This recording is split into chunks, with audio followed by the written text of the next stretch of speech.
Welcome to today's session of 20 for 2020.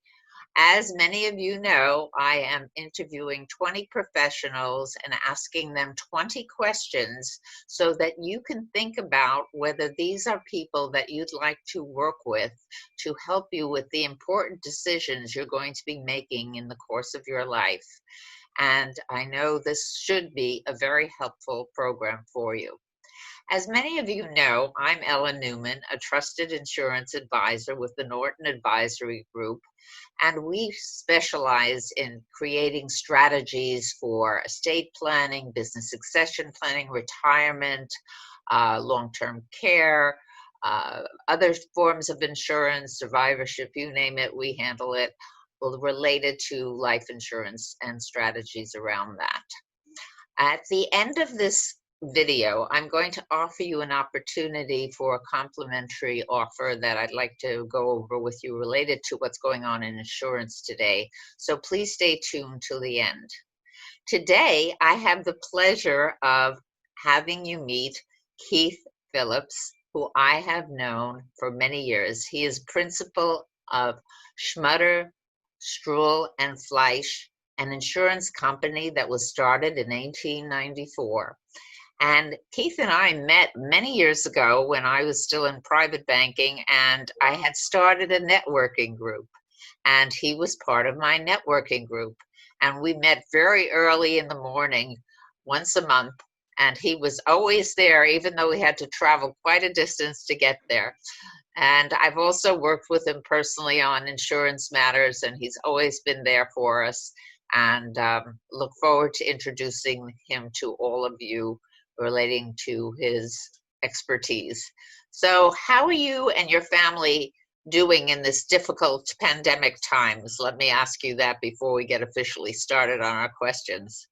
Well, thanks for having me. It's good to see you. With COVID and whatnot, haven't been in Manhattan too much, so it's good to see some familiar faces. Knock on wood, in our family, everybody's been doing well. Nobody's been affected by COVID. Although I feel lately it is coming closer to home. It seems, you're finding more and more people who whether you went to school with them or colleagues, etc., who are coming down with it. So, but knock on wood again. Our family is okay, and I pray for everybody out there. Right. Well, thank you, and I appreciate you sharing that. And these are challenging times. So, but now we're going to get started with our 2020. So the first question is, what led you to this particular career? I love that question. It's a joke in the insurance industry. If you ask anybody, I would say 95% of the people say, we never woke up one morning and said, I want to go to college and become an insurance agent or work for an insurance company as an actuary, etc.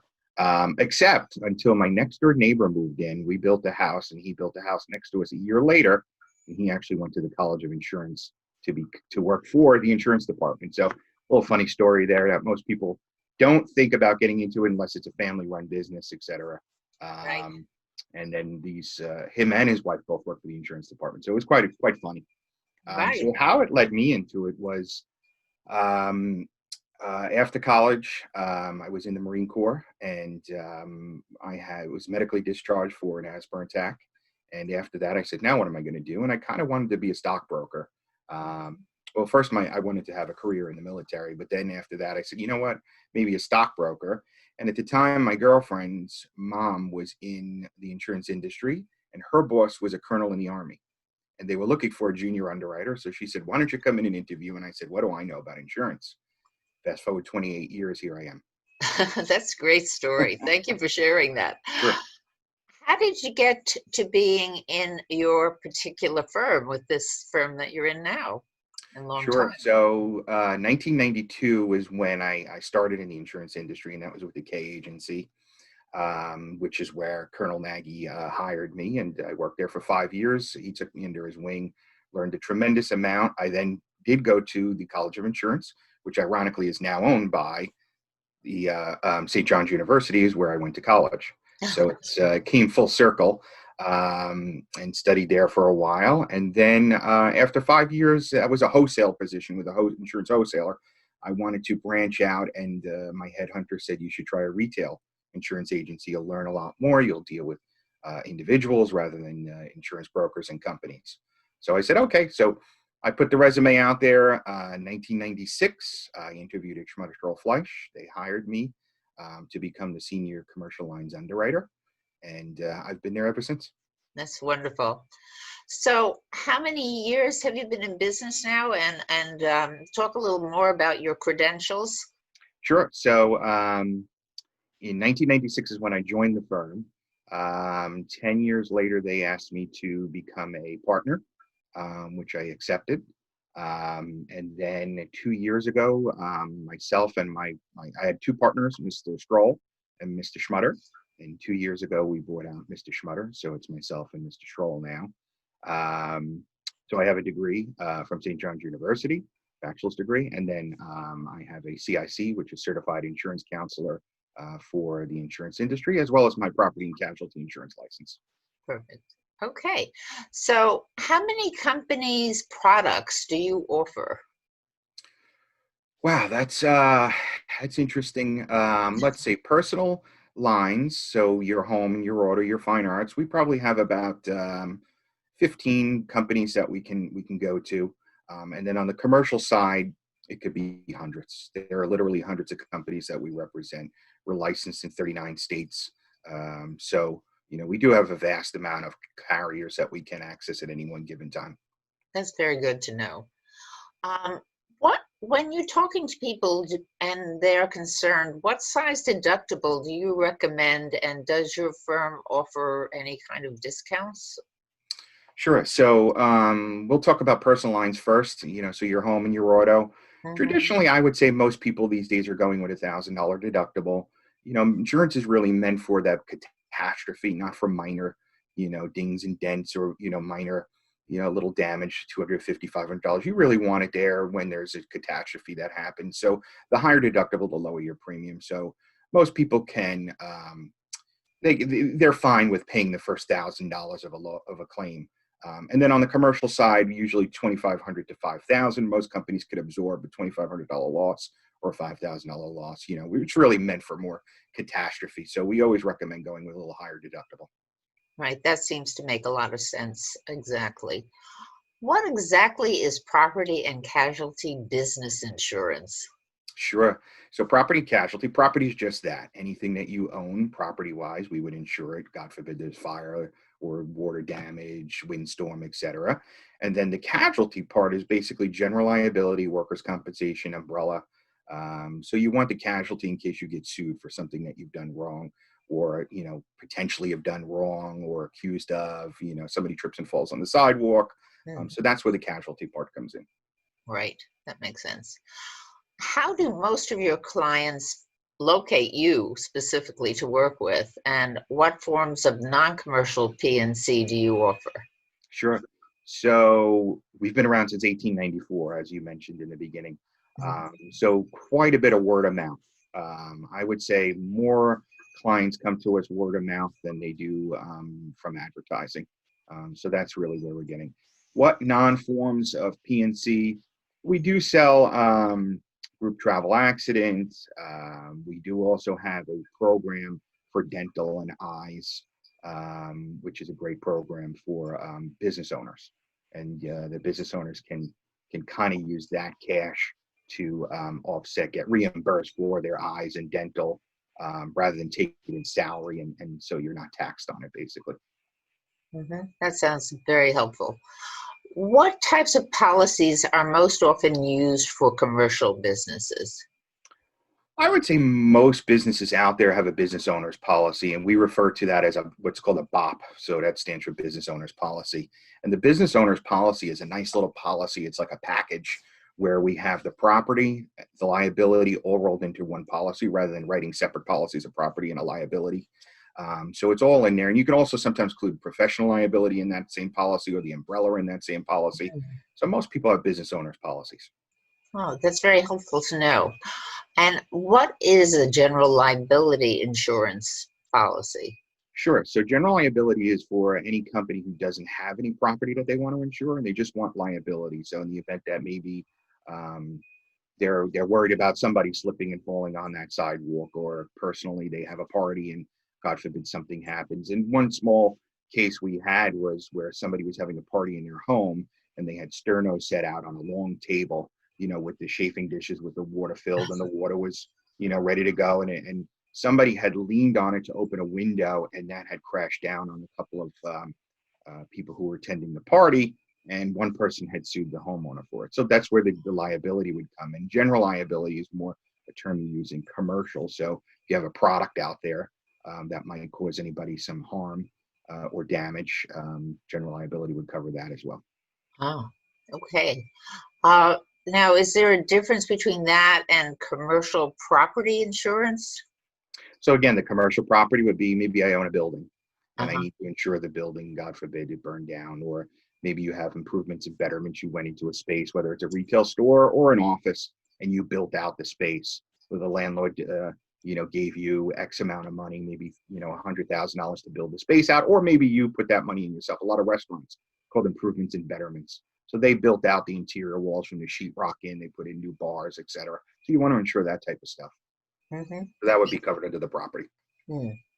Very good.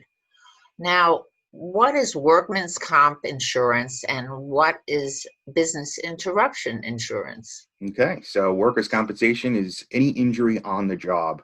We like to call it an inexpensive health insurance policy in a way. So if you're injured on the job and you go to the hospital, usually everybody knows this. What's the first thing they say? Where did it happen? Were you working at the time? So they want to know whether or not it goes on your workers' compensation. So it protects employees in the event they get injured while they were on the job. Mhm. And then I'm sorry, what was the other question? The other one was business interruption Oh, sure. Business insurance. interruption. Well, we all know business interruption these days because of COVID. Exactly. And unfortunately, business interruption was not something that was covered or ever was intended to be covered for COVID viruses, that sort of thing. Most policies excluded it. However, it is very substantial in keeping a business running in the event that there is maybe a fire or that water damage or maybe a collapse of a roof or civil authority that shuts down the street where that business can't operate. So, for Mhm. instance, if I own a restaurant, I have a kitchen fire and I have to shut down from 1 day to 12 months, the Mm. business interruption will pay me for the loss of income that I would have received had I been open. So they make me whole again. This way, I don't go out of business. I continue to, fix the damage and then reopen and save my business. Well, that's helpful in these crazy times. Oh, yes. This is very important to be aware of. I'm sure you've been busy with these types of Oh, concerns. yes. Lots of questions, I'm Lots sure. of questions. Okay. Do you provide crime insurance? And then I'll say, what is an umbrella property and liability policy? So we have those two different. Sure. So crime insurance, employee dishonesty is a big one. So you have an employee who's maybe embezzling money or something along those lines, and basically embezzlement from the company would be a good form of crime insurance. Forgery is another one, and then umbrella liability. So on your general liability that we spoke about, somebody trips and falls on the sidewalk or at that party I was telling you about for personal liability, Right. an umbrella sits over and above that. So most insurance companies will either give you $500,000 or $1 million, and that's where it's capped. They can't offer any more under a particular policy. So then what we do is we layer an umbrella on top of that. An umbrella would sit over your liability insurance, and then if you have auto insurance, it would sit over your auto insurance and your workers' comp insurance. So it is an umbrella sitting over the plan that you kind of have now. So it gives you more coverage. So you can have 1 million or 2 million or 3 million and just keep layering. So you have higher liability limits. Well, that sounds a very clear explanation and makes a lot of sense. I can see where that would be very important Sure. as well. Now, how much does a policy cost, and when do you discuss that with a client? Sure. So how much does a policy cost is a good one. Everybody in today's world is so fixated on commercials. I shouldn't say they're fixated, but the commercials are good in pulling you in 15 minutes or less. And I always say pricing, I don't want to say is irrelevant because I don't want to spend your money. But when you're talking about your business or your home, I don't think 15 minutes is enough. Your home, your co-op, your condo, whatever it is probably your biggest asset.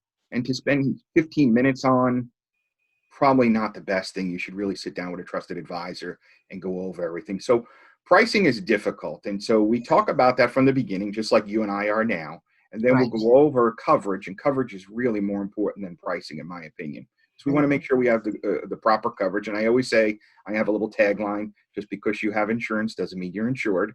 We all could have insurance, but what is in that insurance policy? Does it really cover you, and at what cost? So not always the best coverage is the most expensive. So that's where I come in as far as pricing. Now, with general liability policies, most policies are based upon your sales. The higher the sales, the more the premium. Oh. So we tell people up front that when we start a policy, it's going to be an estimated premium. Most people think that this is my premium. It's $5,000, and I know. Well, at the end of the year, there'll be an audit. And if you did, let's say you tell me your sales were $500,000 and you do $1 million, well, that's more exposure to the insurance company because you have more product out there that could damage or hurt somebody. So the premium will go up at the end of the year, and they'll bill you retroactive, and vice versa. If you only do, you say $500,000, you do 250,000, you'll get that premium back at the end of the year.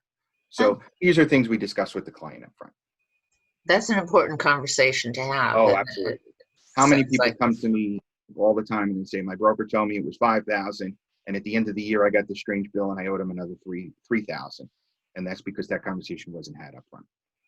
Right, exactly. They have to understand what the components of it are, as you just described. That's really important. Okay. Is commercial auto insurance needed if you use a personal car for business? So that's a great question. I'm assuming we'll be talking about a private passenger vehicle. Obviously, vans and that sort of stuff and bigger trucks, we're gonna put those on a commercial policy. But some people do. They might have 3 or 4 vans, and then they have a company car, a private passenger car, to go do bids or put out contracts. And rather than take the van, they take that car. But they also do take that car home. And there are other family members who can use it in the home. So when we classify something as far as classification of is this private passenger or commercial, we need to know exactly what the vehicle is going to be used for. And there are 2 situations. You can insure it personally and tell the insurance underwriter when you're insuring it that it will be for business use, or both business and personal, or you can do it commercially and register the vehicle under the corporate name in order to get some tax benefits. Okay, that's quite clear. Now, are some policies legally required for certain businesses? Yeah, so if you have employees, you must have workers' compensation and disability in the state of New York and a lot of other states. Those are mandated. And if you don't, the penalties are really high. They're about $10,000 $2,000 for every 10 days that you don't have these coverages. So, and typically you don't find out until a month, 2 months, 3 months down the road when you get that bill from the government saying you owe us $70,000 in penalties because you didn't have workers' compensation and disability. Typically, the insurance agent should be asking those questions, or the accountant should be telling their clients when they start payroll that they're going to need these coverages so they don't incur any kind of penalties and fines. And another thing is, a lot of people say, well, we use 1099s. 1099s is tricky because what constitutes an employee? And there's 2 different languages, one for the insurance world and one for accountants. But those people have the same rights if they're working solely for you and they don't have a policy themselves, or they're not working for others, but you're just simply giving them a 1099 and they do get injured. They have the right to go to the Workers' Compensation Board and collect under your policy, or lack thereof. So it's always beneficial, even on 1099s, to have a workers' compensation policy for these people. That's really helpful information. I would imagine And and people that I'm don't sorry. know that. Yeah, one last thing too is people also think that, well, I'm hiring illegal immigrants to do this work. They have the exact same rights as you and I.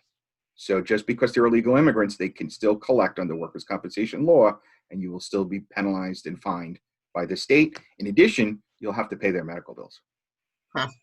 People aren't always aware of these things, so thanks for pointing that out, Keith. That's very important.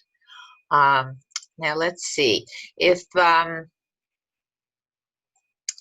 What is one of the most interesting cases you've handled?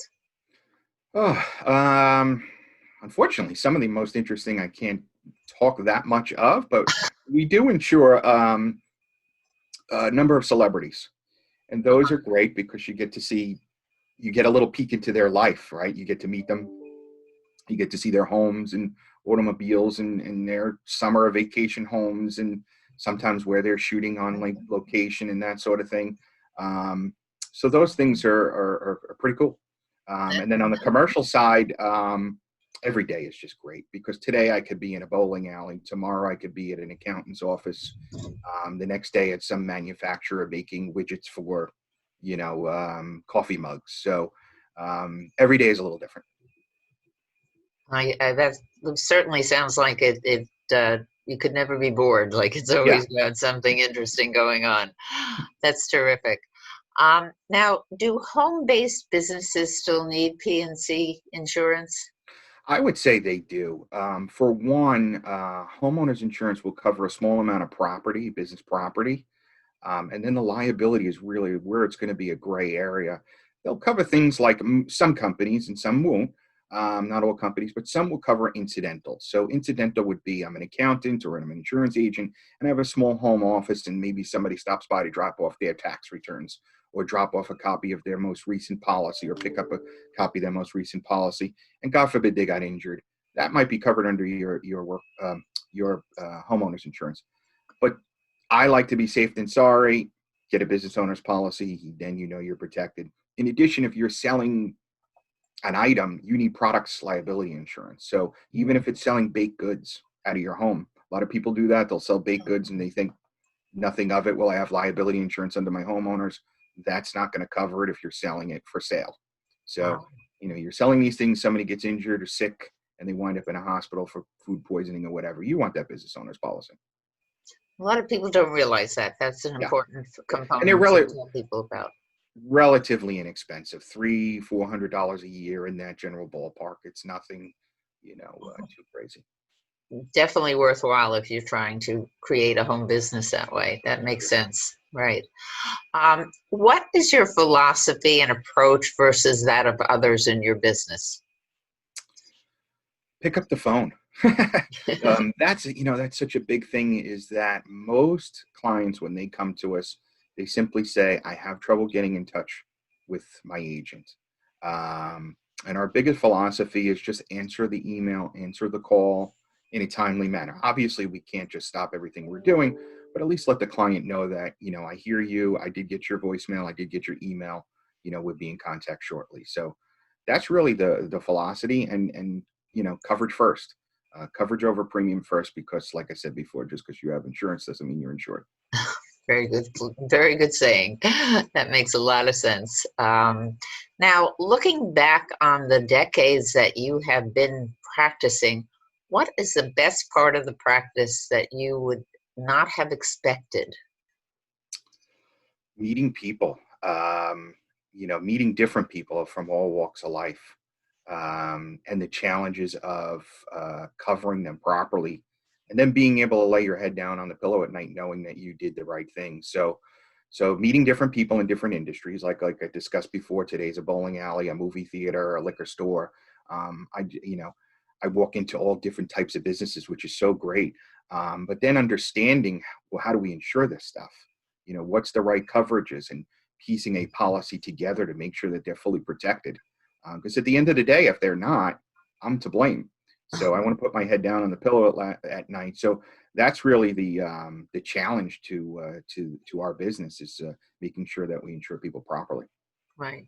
Was there any particular type of business that was the most unusual that you can think of? There are many unusual stuff that comes out all the time, and I have somebody right now who's she's a yoga instructor and a business consultant, and she's rolled that into one business, and it's all done online. So yoga business, not a problem. Business consultant, not a problem to insure. But when you roll those together, now I have a little bit of a problem, because we have many companies that don't want to do yoga, and we have many companies that don't want to do business. And to put those together becomes challenging. I need to find an insurance company to put those together. So things like that is what becomes challenging, and people, especially during COVID, they're reinventing themselves. And I tell all my clients, and we actually shot out an email to everybody, a lot of these businesses are pivoting because of COVID. And they're saying, well, we were doing this, but we can do this. And what's to do this? A lot of people started selling masks.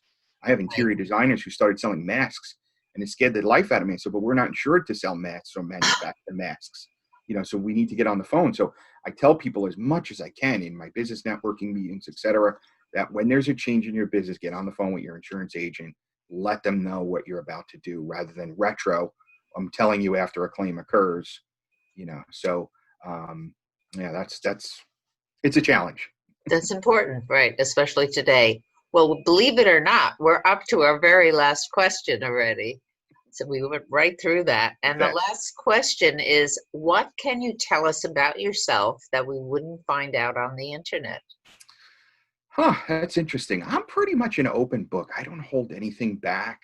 But I guess I don't throw it out there. I do have 3 children, 3 girls. My wife, who, remember in the beginning, I said my girlfriend's mom got me into the insurance industry by, well, I'm married to her. So we met in high school, and we're still together. We have 3 beautiful daughters. We have 9 grandchildren. Wow. And everybody's doing well. They've done good in their lives, and it's just a joy to have them over. So the one thing is a family man and a huge golfer. I love golf. Oh, golf. If there's Okay. anybody out there who wants to book a tea time with me and talk insurance, oh boy. It sounds perfect. Well, thank you. That's wonderful, Keith. Can you tell our audience the best way to get in touch with you?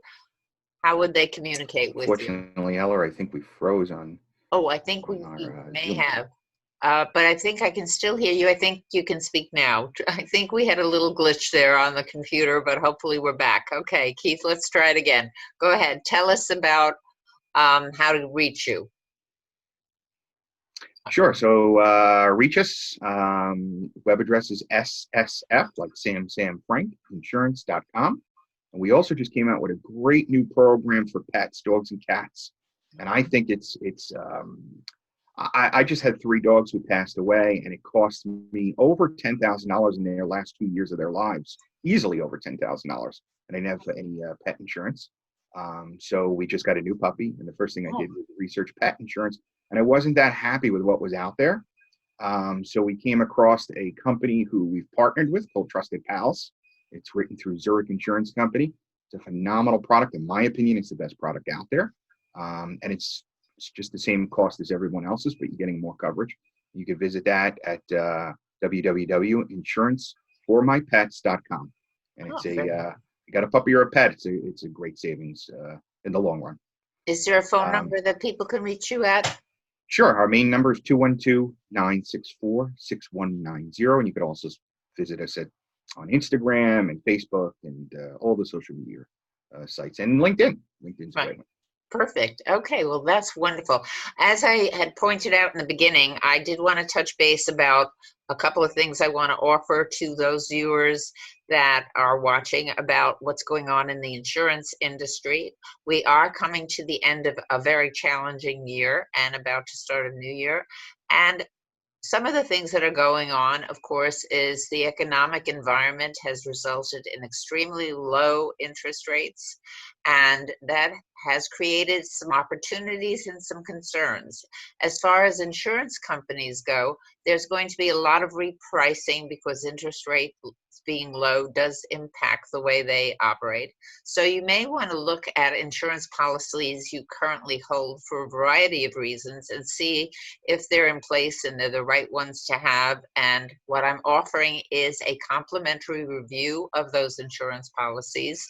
And I would, all you have to do is contact me at ella@nortonadvisorygroup.com, and I will set up a virtual appointment for you, and we can look at what you're doing. And if things are working out fine, great. Or if you need to come up with a new solution, that's what we would be able to help you with. And again, we are very involved with some sophisticated strategies using premium financing for estate planning and business succession planning and retirement. And because of these very low interest rates, we use those to pay the premiums on the insurance we buy for these purposes. It's the perfect time to look at these strategies. And of course, there's going to be changes potentially as a result of the new the new program and the new regime coming in terms of Washington and the Biden-Harris people coming in.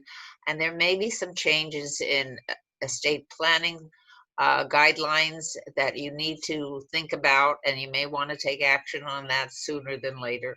So these are all things as we're approaching year end that you might want to explore. So don't forget to reach out. Also, take a look at Keith's website, as he pointed out, and look at those places for more detail about his background and his firm. And also look at my Norton Advisory Group website, and you'll find out more about what my firm does and more about my background as well. And I'm going to post this on this video that we're doing on LinkedIn and maybe in some other places as well. And I have basically completed my interviews of 20 professionals and asking them 20 questions, and we are just about at year end. So I want to wish everybody a very happy holiday season and a much better 2021 and a successful, healthy, good new year with all that you wish for. And I want to thank Keith for joining us today My pleasure. and doing an absolutely great job. Best to all of you. See you on LinkedIn and in other places.